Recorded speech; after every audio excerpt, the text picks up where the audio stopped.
బాపట్ల జిల్లా పర్చూరు నియోజకవర్గంలో ముఖ్యమంత్రి చంద్రబాబు పర్యటించనున్నారు. ఏప్రిల్ 1వ తేదీన పెన్షన్ల పంపిణీ కార్యక్రమంలో పాల్గొని లబ్ధిదారులకు పెన్షన్లు అందించనున్నారు. సీఎం పర్యటన నేపథ్యంలో జిల్లా కలెక్టర్ వెంకటమురళి అధికారులతో సమావేశమయ్యారు. ముఖ్యమంత్రి పర్యటన ఏర్పాట్లపై అధికారులకు దిశానిర్దేశం చేశారు. మనకి ఇప్పుడే సమాచారం వచ్చింది. ఆనరబుల్ సీఎం గారు మన బాపట్ల జిల్లాకి పర్చూరు కాన్స్టిట్యున్సీకి పేదల సేవలో అనేటువంటి ప్రోగ్రాంలో పాల్గొనడానికి, అంటే పెన్షన్ల పంపిణీకి ఏప్రిల్ 1వ తారీఖున వస్తున్నారు అని చెప్పి దానికి సంబంధించిన ఏర్పాట్లన్నీ చేయమని రాష్ట్ర స్థాయి నుంచి సమాచారం మనకు వచ్చింది. ఇట్ ఈస్ టెంటేటివ్ ఇన్ఫర్మేషన్ ఇప్పటి వరకు.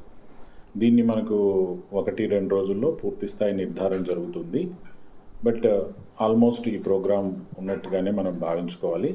సో ఈ ప్రోగ్రాం గురించి మనం ఇప్పటికే సంబంధిత ఎమ్మెల్యే గారితో, ఇన్ఛార్జ్ మంత్రి గారితో, మరియు డిస్ట్రిక్ట్లో ఉన్న రెవెన్యూ మినిస్టర్ గారితో, ఎనర్జీ మినిస్టర్ గారితో, ఎంపీ గారితో అందరితో కూడా డిస్కస్ చేయడం జరిగింది. అధికారులతో కూడా డిస్కస్ చేసి ఎవరెవరు ఏ ఏ పనులు చేపట్టాలి, ఈ కార్యక్రమాన్ని ఎక్కడ కూడా ఇబ్బంది రాకుండా పర్ఫెక్ట్గా ఎలా నిర్వహించాలి అనే దాని మీద కూడా ఎక్సర్సైజ్ చేశాం. 1వ తారీఖున వస్తారు. ఈ ప్రోగ్రాం సుమారు 4 గంటలు సేపు ఉంటుంది.